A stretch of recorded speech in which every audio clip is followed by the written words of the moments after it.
할렐루야. 하나님께서 이렇게 다시 개포동 교회에 와서 여러분과 같이 수요 예배를 드릴 수 있게 이 귀한 시간을 허락해 주셔서 하나님께 감사드립니다. 특별히 개포동 교회 모든 성도님들께도 감사드립니다. 계속적으로 우리를 위해 기도해 주시고 응원해 주셔서 감사드립니다. 제가 거의 30년 전에 한국에 와서 한국에서 91년부터 95년도까지 한국말 배우고 그 다음에 신학대학원 신대원에서 공부했습니다. 그 다음에 바로 인도에 가서 95년부터 지금까지 인도에서 사역을 하고 있습니다. 우리 사역의 대상은 다 인도 사람들입니다. 현재 인도입니다. 그래서 제가 항상 그들에게 벵골어로, 인도에 여러 언어가 있는데 동쪽에 서벵골주에 사용하는 벵골어로 사역을 합니다. 그래서 이제는 한국말 사용하는 기회가 거의 없습니다. 가끔 한국에 오게 되는데 이번에 거의 5년 만에 왔습니다. 그래서 이렇게 한국말로 설교하는 것이 이제는 조금 부담됩니다. 그래도 하나님께서 이렇게 은혜를 주셔서 인도 이야기를 들려줄 수 있게, 그리고 말씀을 통해서 하나님께서 어떻게 우리에게 무슨 말씀하고 싶으냐 나누고자 합니다. 잠깐 기도하고 말씀을 보겠습니다. 하나님 아버지, 크신 은혜를 감사드립니다. 부족하고도 부족하지만 죽을 수밖에 없는 우리들을 하나님께서 살려주시고 바로 우리를 위하여 독생자 예수님까지 십자가를 지게 하셔서 감사드립니다. 하나님, 우리를 살려주신 하나님을 아는 우리가, 그 구원의 맛본 우리가, 그 복음의 귀한 것을 아는 우리가 이제 우리 주변에 있는 많은 영혼들에게, 예수를 모르는 그 영혼들에게 예수를 알리는 사람들이 될 수 있도록 도와주시옵소서. 하나님, 너무나 부족합니다. 그러나 의되신 하나님께서 부족한 우리들을 사용해 주시고 그 일을 감당할 수 있게 도와주시옵소서. 특별히 오늘도 이렇게 부족한 종을 세웠으니 입술을 열어주시고 꼭 필요한 말씀을 전할 수 있도록 하나님 도와주시옵소서. 함께 해주시고 우리 주 예수 그리스도 이름으로 기도합니다. 오늘 읽은 본문은 우리가 잘 알지요. 베드로가 예루살렘 성의 미문 앞에서 거의 40살 먹은 안진뱅이 환자를 고쳐주셨습니다. 오직 예수의 이름으로, 나사렛 예수의 이름으로 고쳐주셨습니다. 그러나 이 안진뱅이를 고침을 받는 것에 대해 문제가 없었습니다. 그러나 그가 어떻게 이 고침을 받았느냐, 거기에 대해서 베드로가 증거를 했습니다. 바로 복음을 전했습니다. 오직 예수의 이름으로, 십자가에 못 박히신 그 예수의 이름으로, 하나님께서 살려주셨던 그 예수님의 이름으로 그 안진뱅이가 일어났다고 복음을 전했습니다. 복음을 전해지는 어떤 데에도 방해가 있을 수가 있습니다. 어려움이 있을 수가 있습니다. 우리 인도에서 인도 사람들이 선교사들을 잘 알아요. 선교사나 미셔너리, 이 단어를 아주 잘 알아요. 그렇게 이야기하면 예수님의 제자 도마도 인도에 왔다고 전설이 있습니다. 그 외에 또 개신교 선교사 윌리엄 게리가 거의 300년 전에 왔습니다. 그리고 여러 선교사님들이 지금 세계에서 알려진 그런 선교 신학자들도 거의 다 인도에서 사역을 했던 분들입니다. 그런데 인도 사람들에게 미션 이 단어 뜻은 사회 봉사하는 것이다. 사회 봉사하는 자들이다.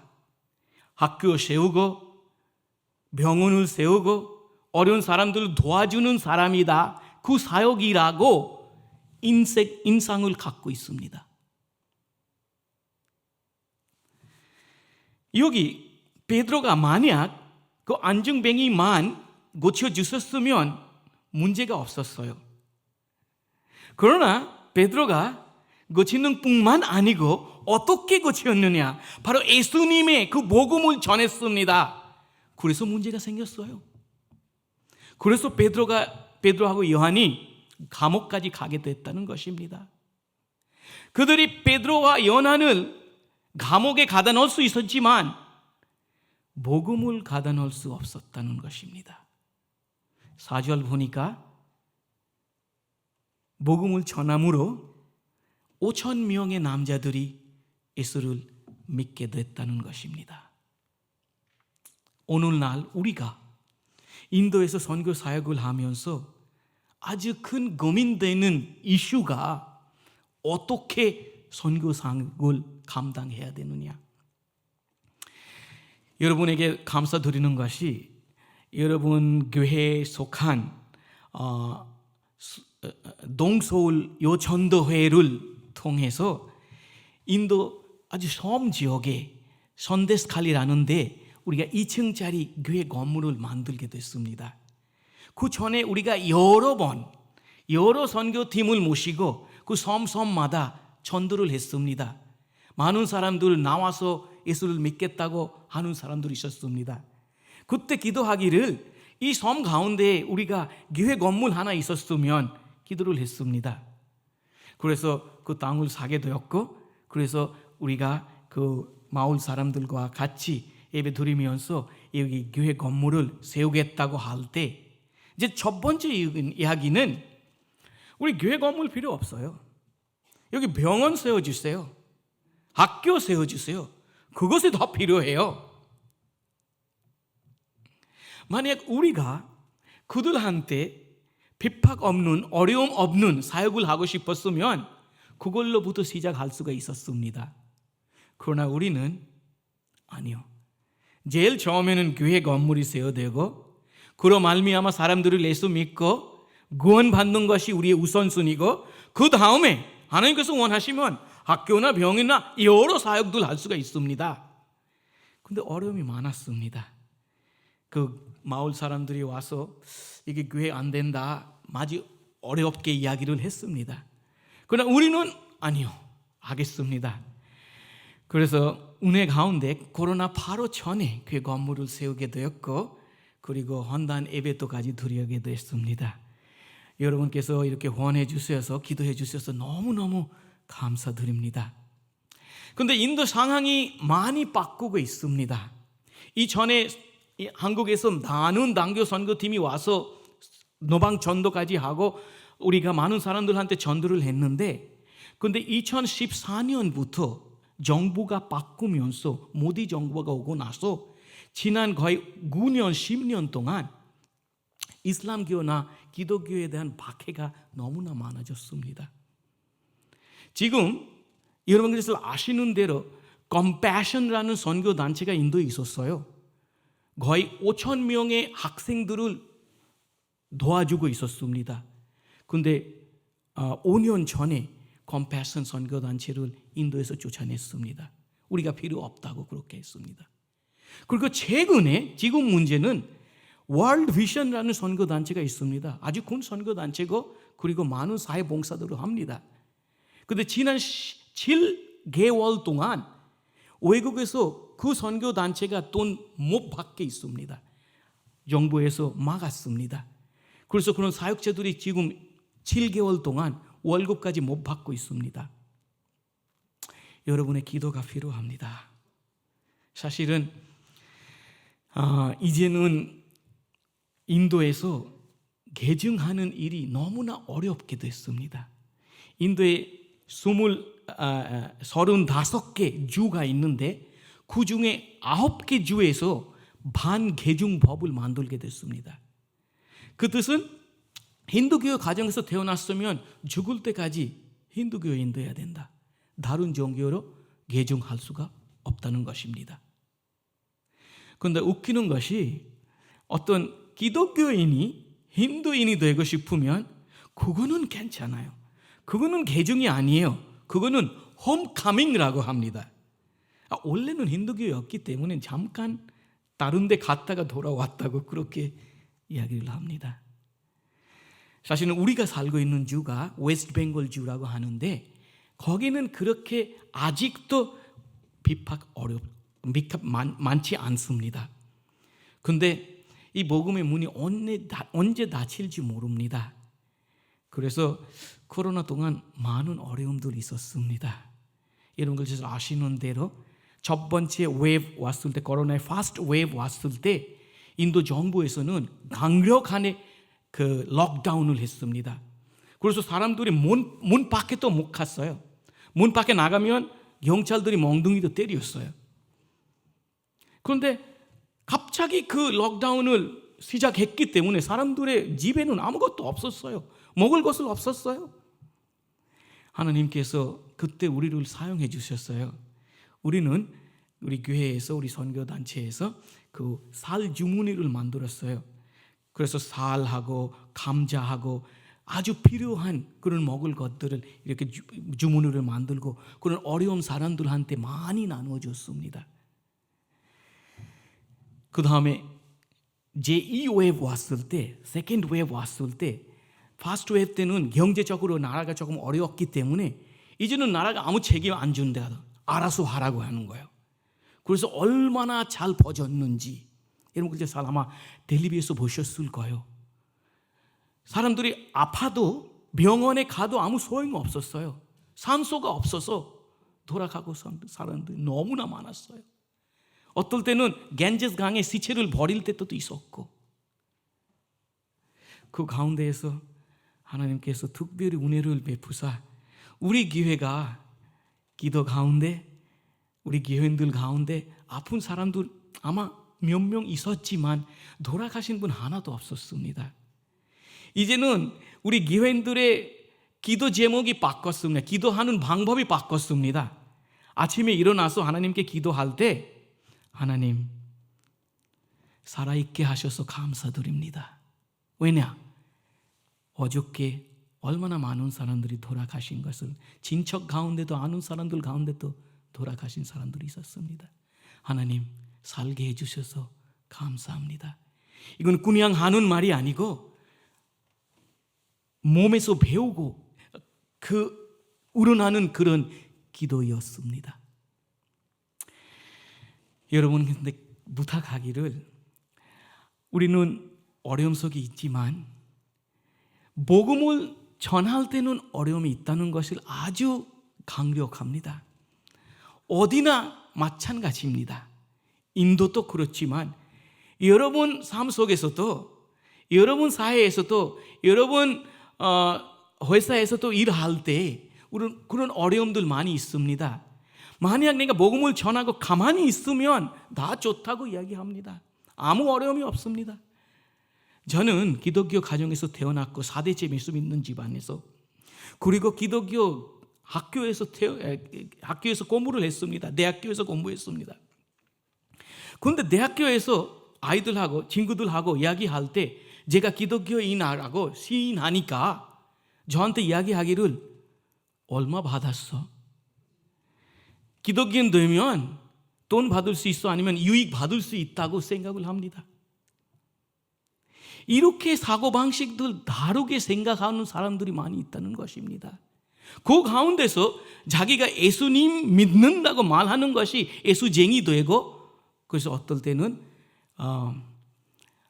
왕따 당하는 것입니다.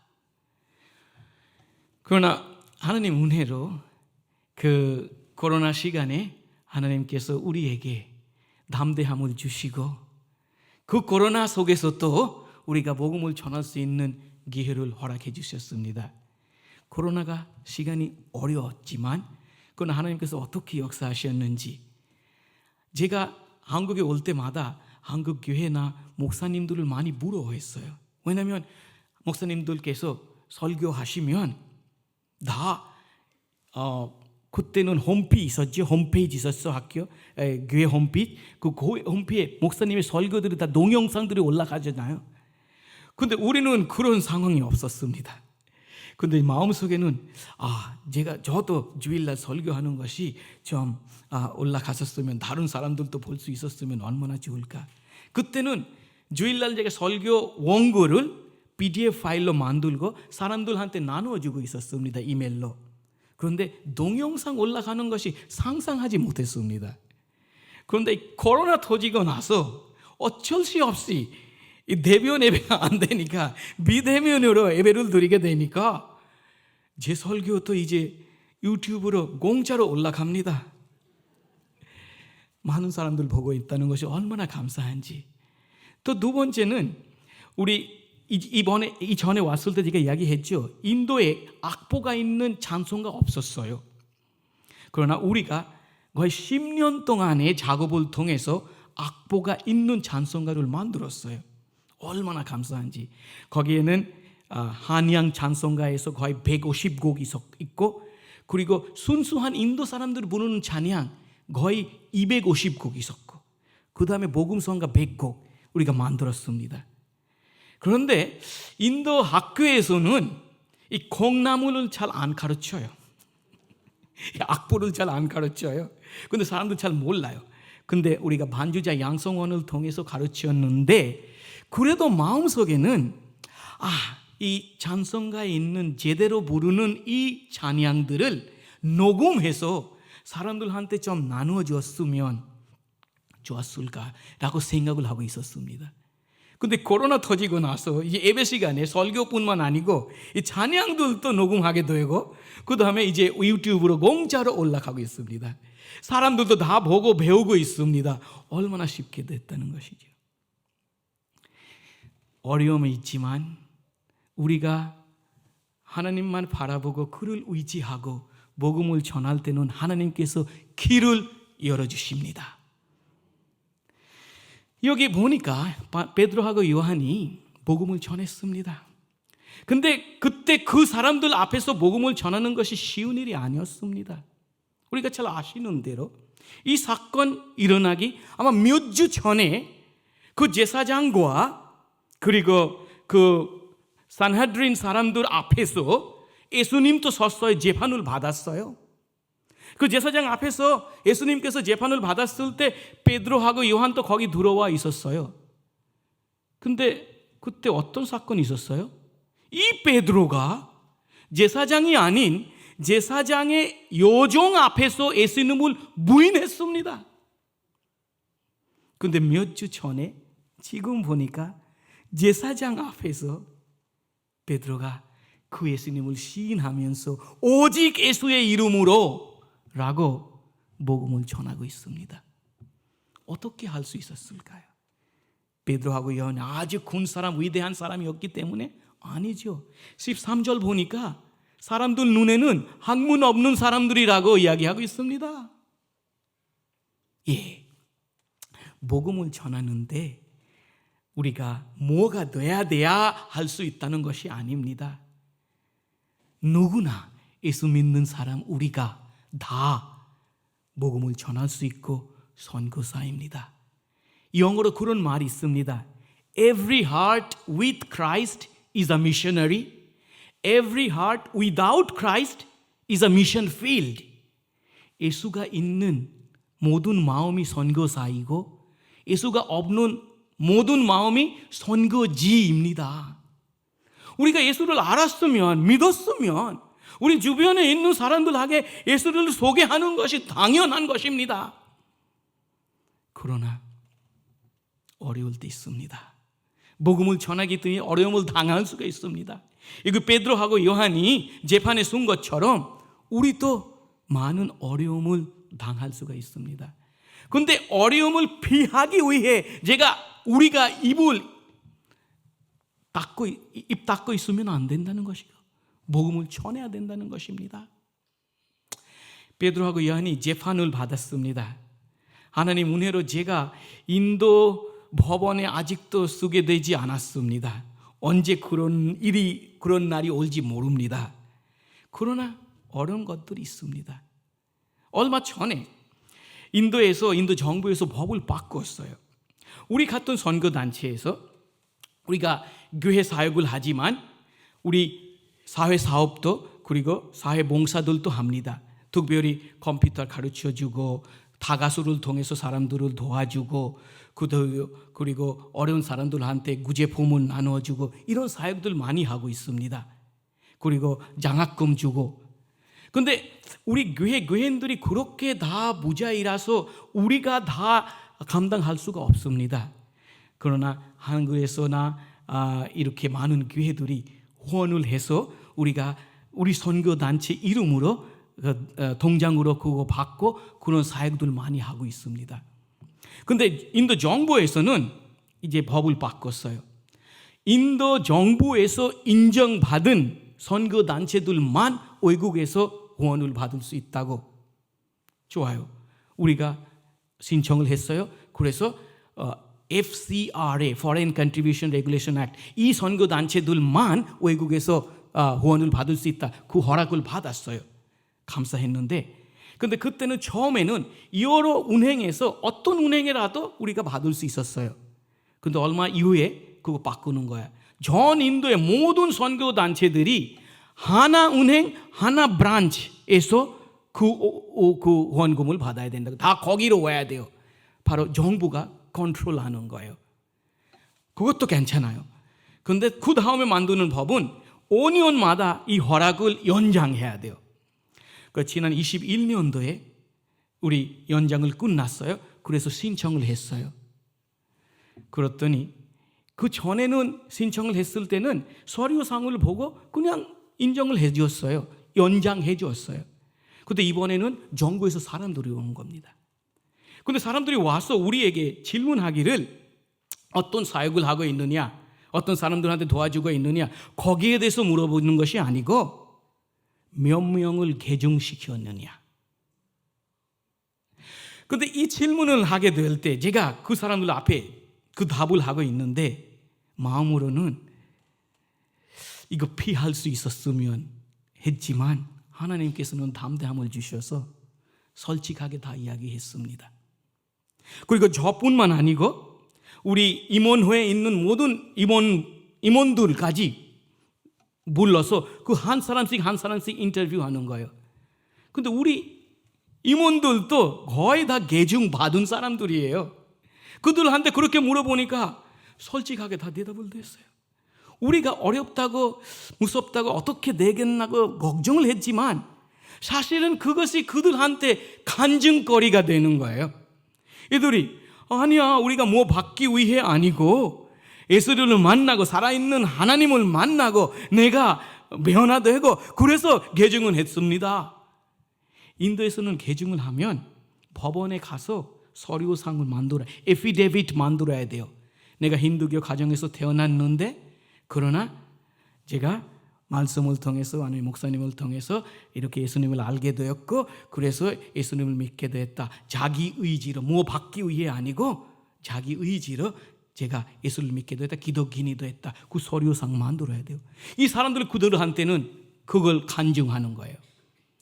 이들은 할 말이 없지만 그러나 연장을 안 해주는 거예요. 5년 연장해야 되는데 3개월만 연장해 주는 거예요. 우리 마음속에는 이게 어떻게 이 3개월 이후에 만약 끊어지면 우리 은행에 있는 돈도 사용하지 못할 겁니다. 들어오지도 못하고 있는 돈도 사용하지 못할 거예요. 근데 3개월 끝나니까 또 3개월 해주는 거예요. 또 3개월 해주는 거예요. 근데 옆에 있는 다른 선교단체들 복음을 전하지 않아요. 사회봉사만 해요. 그런 선교단체들 다 5년 동안 연장을 받는 거예요. 시험 들어요. 그러나 감사하게 이렇게 3개월 하다가 2년 되었다가 올해 초에 우리가 5년짜리 연장 받았습니다. 다른 사람들이 그 전에 5년 받았는데 우리는 2년 더하기 5년, 7년 받는 겁니다. 우리 하나님이 이렇게 위대하신 분입니다. 우리는 그분을 의지하고 신실하게 복음을 전해야 된다는 것입니다. 하나님께서 책임지시고 계십니다. 복음을 전해야 됩니다. 근데 어떤 복음을 전해야 돼요? 예수님께서 십자가에 돌아가심으로 우리 죄를 사했던 그 복음을 전해야 된다는 것입니다. 우리가 죄인이고 이 죄에서 살리시는 분이 오직 예수님밖에 없다는 그 복음을 전해야 된다는 것입니다. 오직 예수의 이름으로 구원이 있다는 그 복음을 전해야 된다는 것입니다. 근데 인도에서는 어렵습니다. 여러분께서 아시는 대로 인도의 80%가 힌두교인들입니다. 이 힌두교 안에는 말로 이렇게 이야기해요. 3억 3천 개 신이 있다고 해요. 너무 많아요. 그래서 religious pluralism, 종교다원주의, 모든 사람들의 머릿속에 있다는 것입니다. 기독교는 예수님을 믿고 힌두교는 힌두교대로, 이슬람교는 이슬람교대로.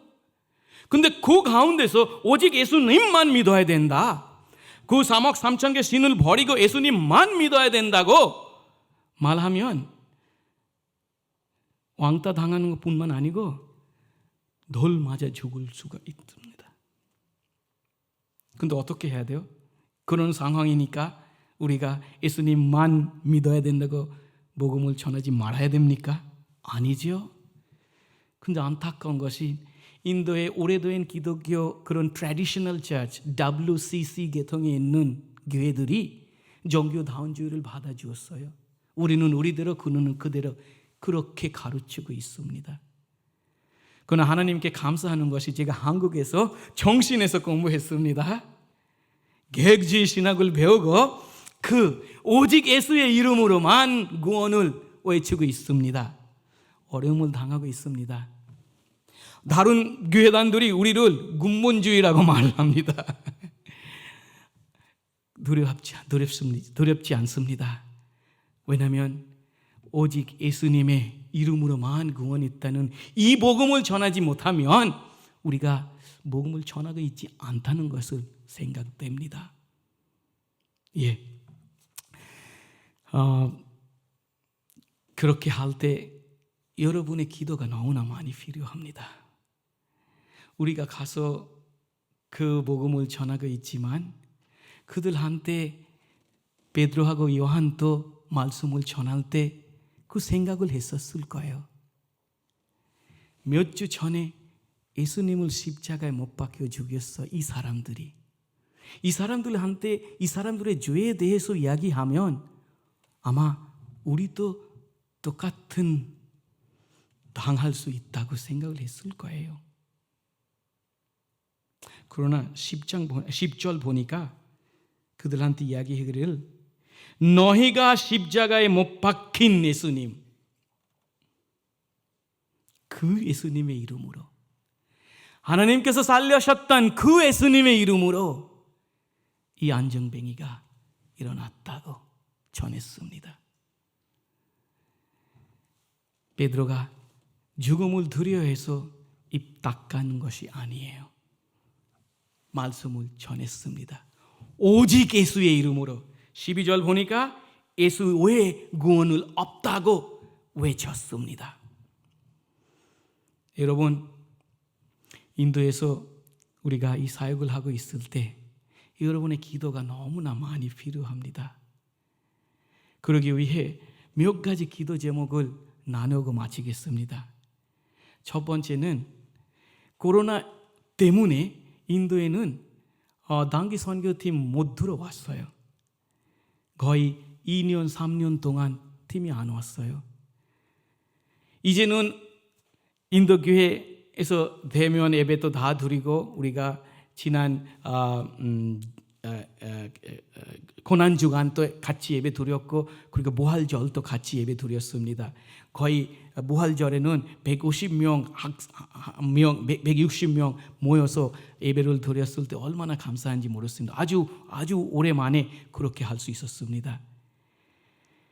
그러나 우리도 그렇게 하고 있는데 한국에서 팀들 오면 우리 힘이 돼요. 근데 그동안은 못 들어오고 있었는데 7월 초에 한국에서 처음으로 이번에 팀 하나 들어옵니다. 근데 조금 걱정 고민 갖고 있습니다. 코로나 이후 그리고 두 번째는 이제는 그 힌두 극단적인 사람들이 노방 전도하는데 많이 박해를 만들고 있습니다. 어려움들 만들고 있습니다. 그래서 여러분께서 기도해 주셔서 그 노방 전도하거나 교회 안에서 사역을 할 때 어려움들 당하지 않을수록 기도 많이 해 주십시오. 두 번째는 우리 신학교에 있는데 신학교에서 지금 거의 12명의 학생이 열심히 공부하고 있습니다.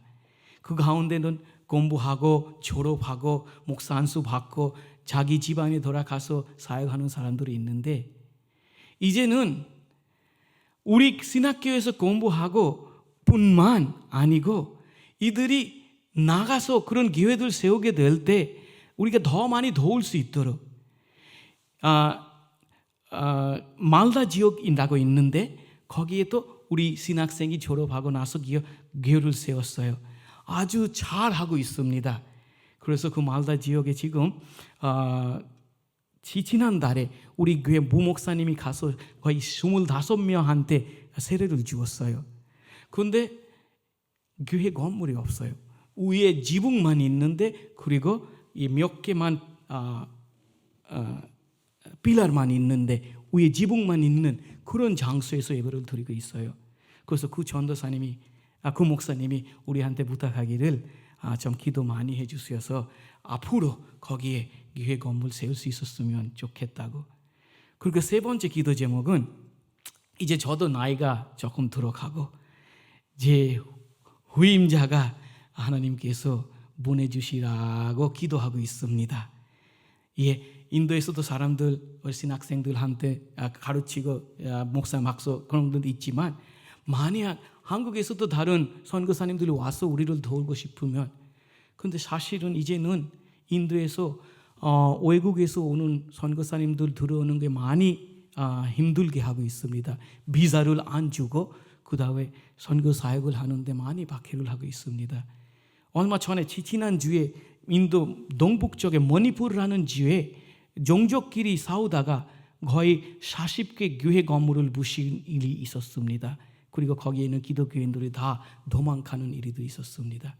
이런 상황에서 이런 어려운 상황에서 앞으로 우리 은혜 공동체 교회와 우리 선교회를 이끌어갈 수 있는 좋은 음인자를 하나님께서 세워주시기를 위해 기도 많이 해주시기를 기도 부탁드립니다. 감사합니다. 기도하고 마치겠습니다. 하나님 아버지 감사합니다. 하나님께서 살아계시고 부족한 우리들을 사용해 주셔서 감사드립니다. 먼저 믿은 우리가 이제 앞으로 믿을 사람들한테 그 천국 복음을 전할 수 있는 용기를 주시옵소서. 어려움을 피하는 것이 아니고 우리가 받은 그 구원의 맛을 아는 우리가 그 오직 예수의 이름으로 구원을 전하는 자들이 될 수 있도록 도와주시옵소서. 하나님께서 이렇게 개포동 교회를 세워주셔서 전 세계를 품고 기도를 할 때 전 세계 선교를 감당할 수 있는 교회가 될 수 있도록 도와주시옵소서. 이런 일에 이때까지 하나님께서 개포동 교회를 인도하셔서 감사드립니다. 앞으로도 더 크게 그 사역을 감당할 수 있도록 축복해 주시옵소서. 함께 해주시고 우리 주 예수 그리스도 이름으로 기도합니다. 아멘.